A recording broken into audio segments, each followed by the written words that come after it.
चलो तो ठीक है, समझ गया ना ये सब बात। ये था मियोसिस में ऐसा होगा, मियोसिस में ऐसा होगा। अच्छा एक एग्जांपल देख लो, जानते हो जैसे मान लो जब जब कहीं किसी के घर में डिवीजन होता है, तो मान लो कि पहले कोई एक कंबाइंड फैमिली था, अब जब कंबाइंड फैमिली होगा तो उनके घर में किचन एक ही रहेगा, ऐसा है नहीं कि अलग अलग किचन रहेगा, मतलब एक ही किचन है, सब लोग वहीं खाना खाएंगे, वहीं बनेगा। लेकिन जब डिवाइडेशन होता है तो ऐसा तो है नहीं अब एक ही किचन में काम चलेगा, अब हमको अलग बनाना पड़ेगा, हमको अलग बनाना पड़ेगा, अब 2 सिलेंडर लेना पड़ेगा, 2 गैस चूल्हा लेना पड़ेगा। ऐसा तो है नहीं कि तुम आधा आधा कर लो, आधा तुम काट के ले लो, आधा हम काट के ले ले, ऐसा तो होगा नहीं। तो जैसे मान लो ये वाला भी होगा, मतलब इसमें जो कुछ जब इसमें जैसे होगा, जो ये वाला होगा इसमें 2n अगर इसके पास भी है तो डिवाइड होने के बाद इसको भी 2n चाहिए और इसको भी 2n चाहिए, है ना। अच्छा मान लो कोई एक फैमिली है, उसके घर में एक गाय है या एक भैंस है, आपको कहते हैं इसमें बंटवारा करना है, तो क्या उसको 20 से काट दोगे कि आधा तुम ले लो आधा हम ले ले, ऐसा तो होगा नहीं, है ना। तो उसमें क्या होगा कि ये तो कहेगा तुम ही ले लो, हमको कुछ पैसा दो हम दूसरा ले लेंगे, मतलब हमको भी पूरा एक चाहिए और तुमको भी पूरा एक चाहिए, तभी काम बन पाएगा, है ना। मतलब जब बंटवारा होगा तो सुविधाएं बढ़ाना पड़ेगा सबको, क्योंकि अलग अलग चाहिए, इसीलिए हुआ ही है। लेकिन इसमें क्या है, इसमें देखो हाफ हो जा रहा था जो मियोसिस होता है, इसमें ये भी हाफ, और इसके बाद जो होगा तो अब यहाँ पे देखो जो हो रहा है, ये इस वाले से जब यहाँ तक जाएगा तो ई वाला मियोसिस लगभग माइटोसिस की तरह होगा। अभी हम लोग उसको देखेंगे, है ना, बस इसमें चेंज था। तो ये हम लोग पढ़ रहे थे जो ये वाली बात कि मियोसिस फर्स्ट और meiosis second, prophase first, metaphase first, anaphase और टीलोफेज सब फर्स्ट है।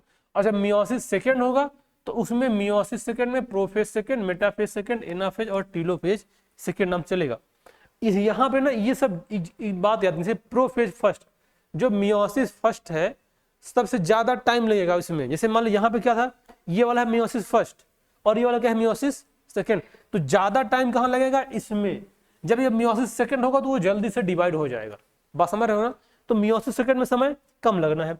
अब मियोसिस फर्स्ट में वही आएगा प्रोफेज फर्स्ट, तो प्रोफेज फर्स्ट में क्या होगा, ये सब वही मोर कम्प्लेक्स हम लोग पढ़े थे यहाँ पे, और इसके 5 फेज थे, है ना, leptotene, zygotene, pachytene, diplotene, diakinesis. ये कभी कभी ना ये वाला इसका क्रम पूछ लेता है कि पहले बताओ क्या आएगा, लेप्टोटीन आएगा, फिर जाइगोटीन आएगा, फिर पैचिटीन, फिर डिप्लोटीन, डायकाइनेसिस। तो ये ऑर्डर एकदम याद होना चाहिए, ऐसे मत बोलो कि पहले इसको बोल दो फिर इसको बोल दो फिर इसको, ऐसे नहीं, ये क्रम याद होना चाहिए। अगर भूल जाए तो इसका एक कोड हम लोग बनाए थे अपने जमाने में जब पढ़ते थे, एल जी पे दिल दे दिया, समझ गए। देखो ये है ना, एल जेड मतलब जी ऐसे मान लिए थे, पे दिल दे दिया। तो leptotene, zygotene, pachytene, diplotene, diakinesis, अगर मान लो भूल जाएगा तो ऐसे ऐसे अरेंज कर लेना, है ना। बाकी ये क्रम में होना चाहिए पहले क्या हो रहा है ना। अब लेप्टोटीन का लेप्टोनेमा भी बोलते हैं। इसमें chromatin fibre become long cylinder and chromosome nucleus in large, इसमें क्रोमोसोम का न्यूक्लियस इन लार्ज होगा। फिर आएगा जाइगोटीन। अब देखो जाइगोटीन हमने बताया था पिछले क्लास में, सिनेप्सिस बनेगा और सिनेप्टोनिमल कॉम्प्लेक्स बनेगा जो उसको जोड़ रखेगा। और फिर ये जो क्रोमोसोम होते हैं ये सब होमोलोगस क्रोमोसोम कहलाते हैं, है ना। ये हम लोग समझे पिछले क्लास में पढ़े थे वहाँ पे। और होमोलोगस क्रोमोसोम जो होते हैं ये बाईवैलेंट होते हैं। बाईवैलेंट मतलब दो लेयर, है ना, जैसे एक इधर वाला एक इधर वाला, तो हमेशा वो बाईवैलेंट के फॉर्म में पाया जाएगा पेयर में, है ना। और अब देखो अगला था पैचिटीन या चल क्यों नहीं रहेगा, नहीं नहीं, चलो चलो चलो चलो,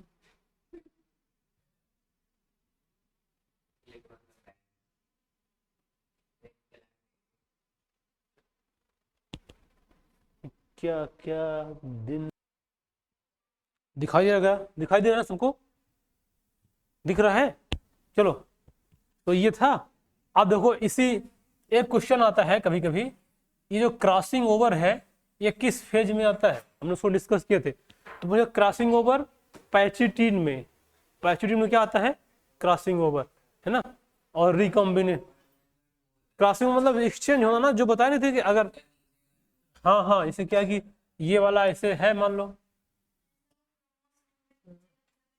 हाँ दूसरे में चेंज हो जाएगा, जैसे ये इसमें है, अरे वाइट, ये ऐसे था ऐसे, तो अब इसका कुछ पार्ट यहाँ से कटेगा इसमें चला जाएगा, और इसका मान लो कोई पार्ट कट के इसमें जुड़ गया, ये वाला इसमें आ गया और ये वाला इसमें आ गया। और जुड़ के फिर कुछ अलग बन जाएगा तो उसको क्या बोलते हैं, क्रॉसिंग ओवर हो जाना, है ना, मतलब क्रॉस करना। क्रॉसिंग ओवर होगा तो क्या देखने को मिलेगा, रिकॉम्बिनेज आएगा, मतलब नया कुछ बनेगा ना। तो ये हम लोग पढ़े थे। और फिर ये आएगा कियाजमेटा का फॉर्मेशन होगा, फिर आएगा डायकाइनेसिस। अब देखो आएगा ये वाला, ये हम तो यहाँ भी पढ़ लिए थे ना, मेटाफेज फर्स्ट थे, फिर क्या होगा एनाफेज, फिर उसमें था और टीलोफेज, यहाँ तक पढ़े थे ना शायद, देखो यहाँ तक पढ़े थे। और हम लोग को आज ये पढ़ना था, ये पढ़ना था मियोसिस सेकेंड, है ना। अब देखो मियोसिस सेकेंड, देखो यहाँ पे साफ साफ लिखा है, it resemble the mitosis, it has the following phase, मतलब ये किससे मिलेगा, माइटोसिस से। अब इसका मिलने का रीजन देखो यही है ना, देखो मिलने का रीजन इसका क्या है, जैसे हमने कहा कि जो मियोसिस होता है, जैसे मियोसिस में एक ये सेल था, है ना, अब देखो ये सेल दो में बनेगी, दो पार्ट में डिवाइड हो गई, है ना। तो अब यहां मान लो 2n रहा, तो यहां पे दोनों क्या हो जाएगी, nn। तो देखो nn हो रहा है, मतलब अगर मान लो ह्यूमन की सेल ले लें अगर हम, तो यहाँ 46 क्रोमोसोम रहेगा, तो यहाँ कितना हो जाएगा 23, और यहाँ भी क्या हो जाएगा 23। तो जो यहां से लेके यहां तक चेंज हो रहा है वो थोड़ा सा अलग टाइप का है, क्योंकि ये अपने क्रोमोसोम नंबर को हाफ कर दे रहा है ना। तो ये जो हुआ था इसमें सब अलग अलग लेप्टोटीन, जाइगोटीन, पैचिटीन देखने को मिला था। लेकिन अब देखो, लेकिन अभी ये कंप्लीट नहीं होगा, अभी दो इसके भी बनेंगे और दो इसके भी बनेंगे। जब दो इसके बनेंगे तो अब देखो देखा जाए तो ये n है, तो अब ये ऐसा नहीं होगा कि n/2 हो जाएगा, क्या रहेगा, ये भी क्या रहेगा n, ये भी क्या रहेगा n, ये भी क्या रहेगा n, है ना। तो इसका मतलब क्या है, देखो यहां भी n था और यहां भी n है, और माइटोसिस में भी तो यही होता था।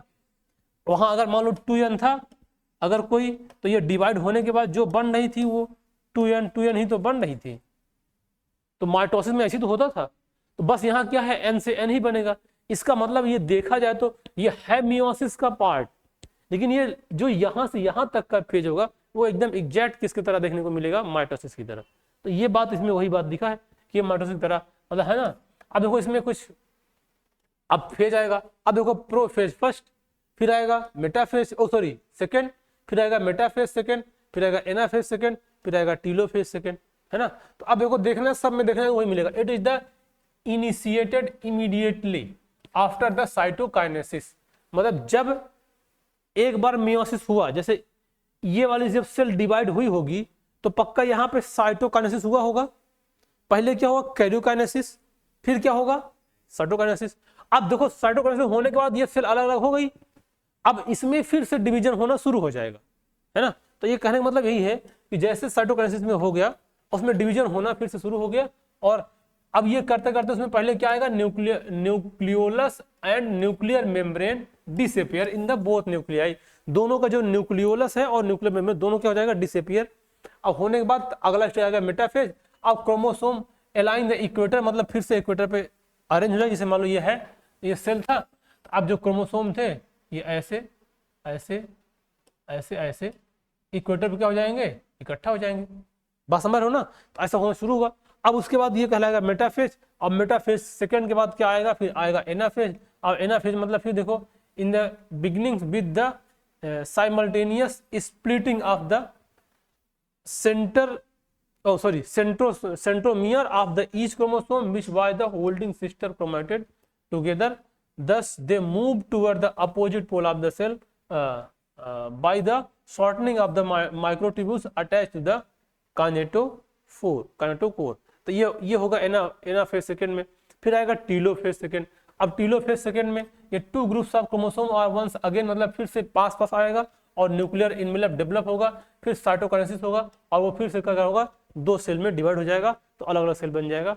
जैसे यहाँ पे देखो ये पूरा ओवरव्यू दिखाया गया है, ये देख लो यहाँ पे देखो जो ये वाला है दिखाई दे रहा है ना, ये देखो ये यहाँ से स्टार्ट है, देखो ये है प्रोफेज फर्स्ट, मतलब यहाँ से लेके यहाँ तक ये देखा जाए तो ये मियोसिस फर्स्ट का पार्ट है, बात समझ रहे हो ना।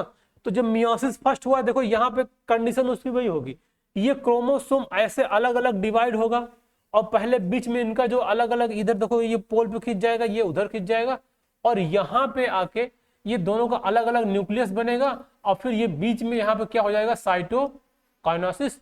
तो जो साइटोकाइनेसिस हुआ सेल क्या हो गया, दो पार्ट में डिवाइड हो गया। लेकिन अभी मियोसिस, अब देखो अगर ये मान लो 2n रहा होगा तो ये जब डिवाइड हुआ तो ये क्या हो जाएगा, nn, कौन, जो 2n से n कैसे हुआ?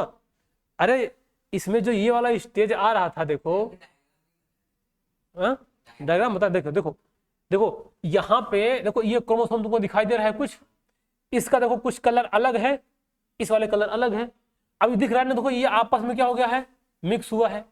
अब जब मिक्स हुआ है तो देखो इसका दिख रहा है ना कि क्रोमोसोम नंबर का कुछ पार्ट उसका उसमें गया है और कुछ पार्ट इसमें गया है। बात समझ रहे हो ना? अब देखो इसमें गया तो अब देखो यहाँ पे साफ दिखा, देखो यहाँ वाला कुछ अलग कलर है, यहाँ वाला अलग कलर है। देखो इसका ये पार्ट कहाँ आ गया, यहाँ आ गया। इसका भी देखो यहाँ कहाँ आ गया, यहाँ आ गया। तो ये साफ साफ दिख रहा है ना कि अपने आप को क्या कर रहा है, एक्सचेंज कर रहा है ना। इसीलिए कर रहा है कि हमको अपने क्रोमोसोम नंबर क्या करना है, हाफ करना है। तो अब देखो ये हाफ करते करते अब देखो यहाँ पे जब आएगा, देखो यहाँ पे पूरा पूरा देखो एक्सचेंज दिखाई दे रहा है। देखो ये इसके साथ हो गया और ये वाला जो रिकम्बिनेंट स्टेज है ये इसके साथ हो गया। तो अब ये पोलैरिटी लेवल इसका 2n से, इसका n और इसका भी n हो जाएगा। अब देखो अब यही वाला ये जो दोनों हैं, अब इन दोनों का अलग से डिवीजन होगा। तो अब जो यहां से यहां तक की फेज होगी वो एकदम माइटोसिस की तरह होगी। इसमें कोई ऐसा अलग से क्रोमोसोम ये एक्सचेंज वाला बात कुछ नहीं है। ये सीधा सीधा क्या होगा, ये डिवाइड करेगा, फिर इन क्रोमोसोम इक्वेटर पे आएगा, फिर ये पोल पे खींचेगा, फिर दोनों अलग हो जाएंगे और ये भी अलग हो जाएंगे। देखो देखो जैसा यहाँ पे ये वाला है वैसे ही सेम है, ये वाला जैसा है वैसे ये भी सेम है, कोई डिफरेंस देखने को नहीं मिला, एकदम सेम है। तो मतलब एक सेल से ये यहाँ पे एक सेल थी, उससे यहाँ मिला के कितनी 4 डॉटर सेल बनाएगी, है ना। तो जब मियोसिस होगा तो मियोसिस में ऐसे बनती है ये, बस समझे।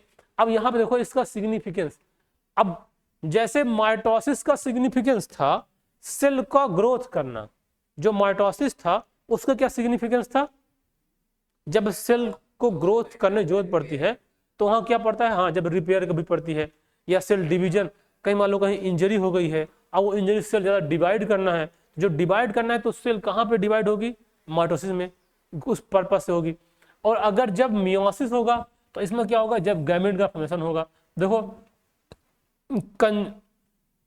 कंजर्व्स the chromosome number of each species, जैसे ये जो मियोसिस हो रहा है इसका ये मकसद है कि सभी स्पीसीज का क्रोमोसोम नंबर सेम रहे, है ना। अगर ऐसा नहीं होगा, मतलब अगर इस तरह से डिवाइड नहीं होगी तो मान लो जब डिवाइड हुआ तो किसी का हो सकता है 16 हो जाए, किसी का 8 ही रह जाए, बस समझ रहे हो ना। तो ये एक्सचेंज ना होने पाए, बराबर रहे, और it cause the genetic variation. और दूसरा क्या होता है, ये जेनेटिक वेरिएशन लाना होता है। जैसे कि वेरिएशन समझते हो, 2 वर्ड होता है, एक होता है सिमिलरिटी और एक होता है वेरिएशन। अगर सिमिलरिटी आएगी ना तो जो पहले था, जैसा पहले था वैसा अभी भी है, इससे क्या दुख होगा, अगर हम वैसा ही रहेगा, हाँ डेवलपमेंट बिल्कुल नहीं होगा। जैसे देखो, जैसे मान लो, हाँ जैसा बाप वैसा बेटा, अगर बाप पगला तो बेटा भी, हाँ वही था। जैसे जैसे जैसे एग्जाम्पल देखो, जैसे इस समय सबके पास एंड्रॉयड फोन है ना, सब लोग लेके घूम रहे। इसके पहले वही वही वो वाला हुआ करता था, वो कीपैड वाला, है ना। उसके पहले टेलीफोन था जो ऑफिस में रखा है, हेलो हेलो कौन। उसके और पहले वो ऐसे से घुमाने वाला, पता नहीं क्या, तुम लोग मूवी में देखे होगे, मिला के था। और उसके पहले तो कुछ था नहीं, कबूतर था, जा कबूतर जा, समझ गया ना। तो देखो धीरे धीरे अपडेट हो रहा है। अब उस कबूतर के जमाने के लोग फोन चला पाएंगे, नहीं चला पाएंगे। अब कुछ दिन बाद हो सकता है कहीं ऐसा हो जाए कि एक कोई ऐसी इलेक्ट्रॉनिक डिवाइस है, यहाँ कट करके अंदर घुसा दो, बस काम खत्म। मतलब अगर ऐसा अगर हो जाए तो कितना अच्छा रहेगा, ये मोबाइल झंझट खत्म। जैसे इस समय देखा जाए तो मोबाइल, हाँ जैसे ये क्या है कि मोबाइल अभी इस समय हम लोग का एक बॉडी का पार्ट बन चुका है ना। जिस घर से निकले, जैसे हम घर से निकले, जब अरे यार मोबाइल नहीं है, ऐसे कैसे हो गया, मतलब पता नहीं कैसे लगने लगता है, हाँ कि मोबाइल ही नहीं है, मोबाइल है नहीं, कैसे लगता है, मतलब बॉडी का पार्ट हुआ जा रहा है। तो धीरे धीरे ऐसा आएगा। साइंटिस्ट लोग रिसर्च कर रहे हैं, कोई ऐसा डिवाइस अंदर घुसा दो और फिर या तो हाँ सब कंट्रोल कर पाओगे। लेकिन ये ऐसा हो नहीं पाएगा, बात समझ गया ना। तो ये देखो, अब अगला देखो, तो इसी तरह से ये वेरिएशन होता है। अब देखो ये जो वेरिएशन आया है ना, ये वेरिएशन मेन आता ही है क्रॉसिंग ओवर से, क्योंकि इसका इसमें चला जाएगा, इसका इसमें चला जाएगा, तो इसमें भी कुछ नया आ जाएगा और इसमें भी कुछ नया आ जाएगा। तो जब क्रॉसिंग ओवर होगा तो क्या आएगा, वेरिएशन। अगर क्रॉसिंग ओवर नहीं हुआ तो वेरिएशन नहीं आएगा। माइटोसिस में कोई क्रॉसिंग ओवर नहीं होता था, इसका मतलब वहां पे कोई वेरिएशन नहीं होगा। बस समझ रहे हो ना। तो वेरिएशन वहां होगा जहां पे बदलाव आएगा, एक्सचेंज होगा, है ना। जैसे देखो जो सेक्सुअल रिप्रोडक्शन होता है उसमें क्या देखने को मिलेगा, वेरिएशन। और जो एसेक्सुअल होता है उसमें क्या देखने को मिलेगा, सिमिलरिटी।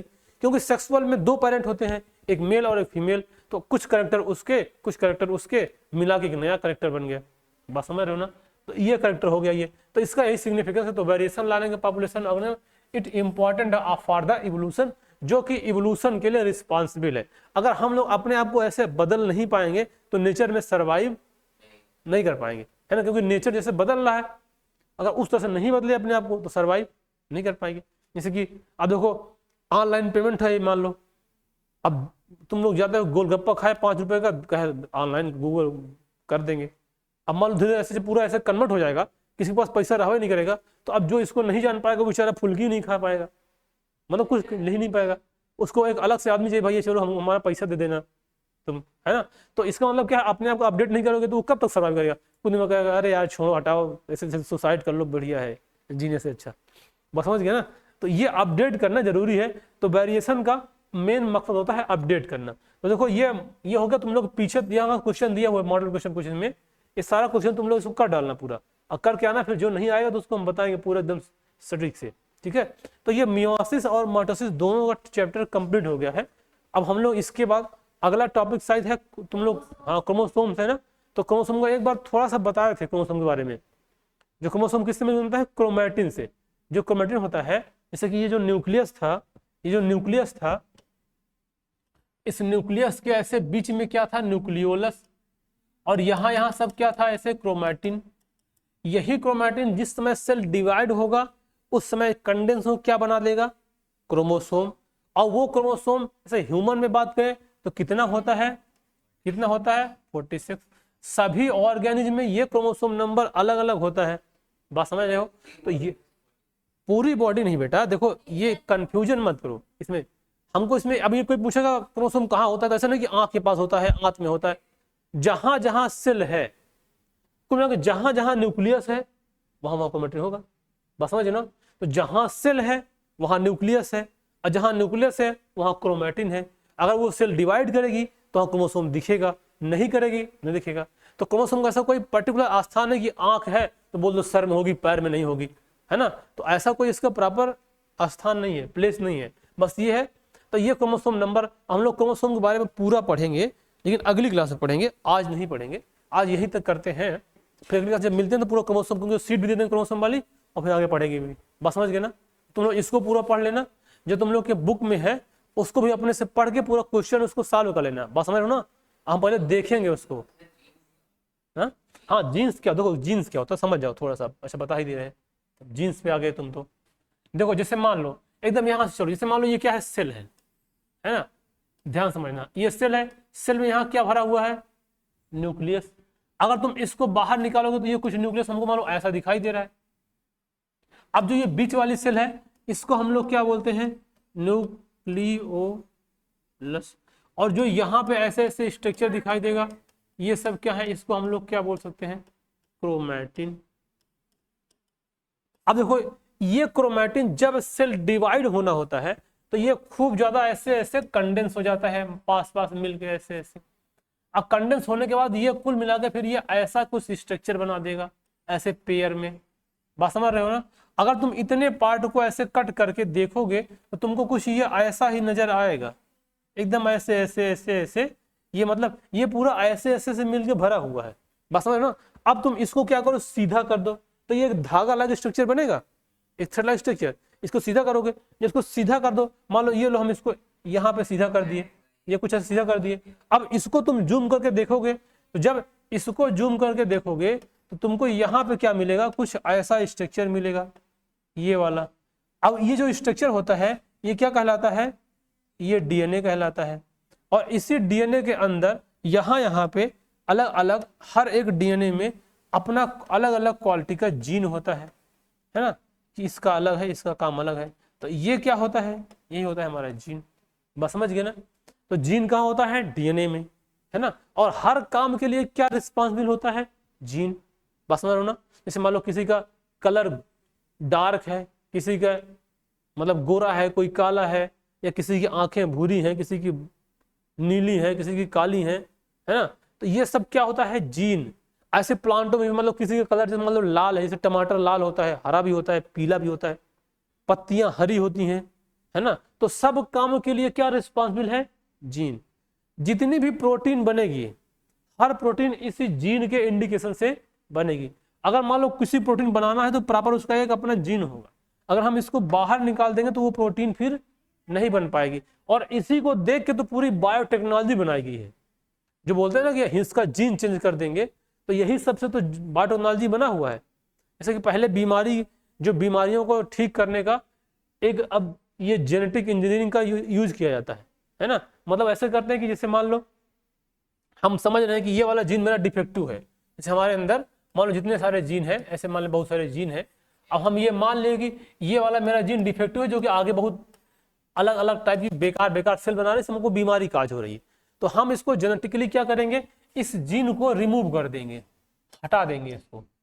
अगर ये जीन हट गया तो अब क्या होगा, अब बीमारी ठीक हो गई।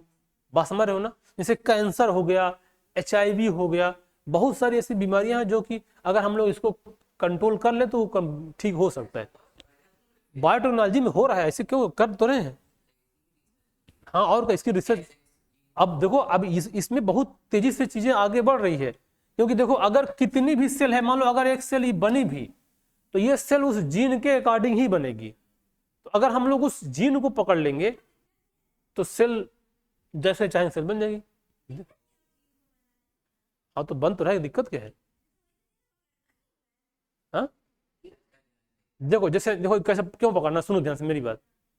जैसे मान लो एक प्लांट होता है मूली, तुम जानते हो मूली, मूली की जड़ खाते हैं, वो रूट में होता है, और पत्ती उसको बहुत लोग नहीं खाते हैं। हाँ, मतलब कुछ लोग, मान लो जिसको नहीं पसंद है पत्ती, तो मान लो हम नहीं चाहते हैं। अब गोभी, जो गोभी होता है, गोभी क्या होता है, ऊपर फलता है उसका, हाँ फूल गोभी, उसका रूट कोई नहीं खाता ना। तो साइंटिस्ट लोग ये सोच रहे हैं कि हम एक ही प्लांट में ऊपर फूल गोभी लगा दें और नीचे क्या लगा दें, मूली। तो देखो पत्ती भी, मतलब हमको एक ही प्लांट में एक ही स्थान पे ऊपर गोभी और नीचे क्या हो जाएगा, मूली। अगर ऐसा अगर हो जाए तो कितना अच्छा रहे, है ना। अब देखो ऐसा करने के लिए तो क्या करेंगे, देखो जो गोभी में, गोभी बनाने के लिए जो उसका कॉलीफ्लावर जो जीन रिस्पॉन्सिबल है, उस जीन को निकाले, अब मूली के उसमें डाल दिए। अब क्या हो, ऊपर क्या बनेगा, गोभी, नीचे क्या बनेगा, मूली। और अगर मान लो ऐसे कर सकते हैं, मूली वाला जीन निकाले और गोभी में डाल दिए, नीचे क्या बनेगा, मूली, ऊपर क्या बनेगा, गोभी। हाँ, निकाल के उसमें डाल दिए। तो ऐसे टेक्नोलॉजी चल रही है। हाँ बिल्कुल, हाँ बिल्कुल सही बोले हो, ऐसा हो सकता है, ये हो ही जाता है, ये भी हो सकता है। हाँ हाँ हाँ, बोलो बोलो बोलो।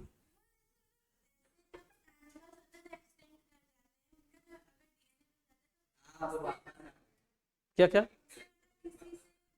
किसी और एनिमल से सिमिलैरिटी से उसका हम्म, डीएनए कंबाइन करके वो वापस नहीं देखो, अगर सुनो, जिसकी डेथ हो गई है, जिसकी डेथ हो गई है, जो नहीं है, अगर हाँ, अगर उनका, हाँ अगर डीएनए उनका है तो उससे कुछ पॉसिबिलिटी बन सकती है, बिल्कुल। और क्या, इसका यही तो जेनेटिक इंजीनियरिंग है। शांत रहो, उसकी पॉसिबिलिटी बिल्कुल बन सकती है। मान लो एक्सीडेंट हो गए हैं, तभी तो एक होता है जीन बैंक होता है एक, समझ गए ना, एक होता है जीन बैंक। वहां बहुत सारे जीन रखे गए हैं, इसीलिए रखे गए हैं कि मान लो अगर आवश्यकता पड़ती है या वो मिलती है। लेकिन ये बहुत अभी बहुत कॉस्टली है ये सब चीजें, इसे बायोटेक्नोलॉजी बहुत आसान नहीं है। बस हम बोल दे इसको निकाल कर लगा देना है। अभी हम लोग जब 12th में कोई बायोलॉजी लेगा पढ़ेगा तो उसमें पूरा प्रोसीजर हम बताएं कैसे होता है। बस समझ गए ना, इतना सिंपल नहीं है कि ऐसे तुरंत निकाल के लगा दिए तो हो जाएगा। अब इसमें गवर्नमेंट ने लीगल एक्शन भी लिया कि किसी का आप जीन चेंज नहीं कर सकते, जिसका मन है चेंज कर दे। बात समझ गए ना। जैसे लौकी, लौकी का साइज देखो, पहले ऐसे ऐसे लौकी हुआ करती थी, अब लोग अब ऐसे लौकी आने लग गई है। अभी हम लोग तो कुछ दिन में साइंटिस्ट लोग ऐसे लौकी ने बना दे। बात समझ गए ना। हाँ, अब देखो देखो, लौकी ऐसे होती थी तो एक लोग यार ऐसे बना दे, थोड़ा ज्यादा बिकेगी, तो वाटरमेलन वाला शेप वाला जीन निकाला गया और इसमें डाल दिए, तो अब वो ऐसी लौकी हो गई। है ना। हाँ देखो अब बड़ा हो रहा है, तो ये सब बायोटेक्नोलॉजी का यूज ही तो हो रहा है। देखो पहले हाइब्रिड बीज आती थी, अब जेनेटिकली मॉडिफाइड सीड आ रही हैं। अब जो खेती बाड़ी की जा रही है बहुत ज्यादा मॉडिफाइड है ना। अब जो रियल चीज है वो गायब होती जा रही है। जैसे गांव में देखोगे जो देसी आम थे, अब लोग देसी आम लगाना भूल जा रहे हैं, ले कहेंगे बड़का वाला आम ले आओ जो इतना बड़ा, हाँ कहेंगे, और कहेंगे ऐसा आम लगाओ जो मीठा आए। अरे आम का मतलब है खट्टा, अब तुम उसको मीठा क्यों करना चाह रहे हो? और मीठा खाना है तो फिर कुछ दूसरा चीज खाओ जो मीठा होता है ना। अब कह रहे यार आम खट्टा है, नहीं मीठा होता तो खा लेते। आम का मतलब ही होता है खट्टा, उसको तुम मीठा क्यों कर रहे हो? जाके चीनी खा लो, गन्ना खा लो जो मीठा होता है। बात समझ गए ना। तो नेचर मतलब नेचर बहुत खूबसूरत है, समझ गए ना।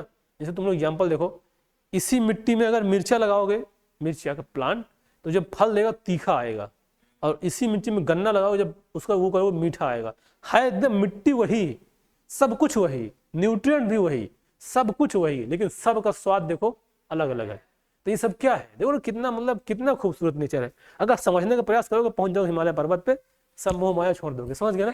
तो जो साइंटिस्ट जो मतलब जो जिसको ज्ञान की प्राप्ति होती है उसको साइंस से गुजरना ही पड़ेगा, तभी जाके वो दोनों को कॉम्बिनेशन करेगा, तो फिर जाके वहां पे आराम से अच्छा ये तो मतलब तब उसको अंदर से फील आई, वाह क्या नेचर है। अभी तुम लोग समझ, बायोटेक्नोलॉजी, बायोटेक्नोलॉजी। हाँ और क्या, बिल्कुल बहुत पढ़ने में जाता है। चलो फिलहाल अभी सो रोकते हैं।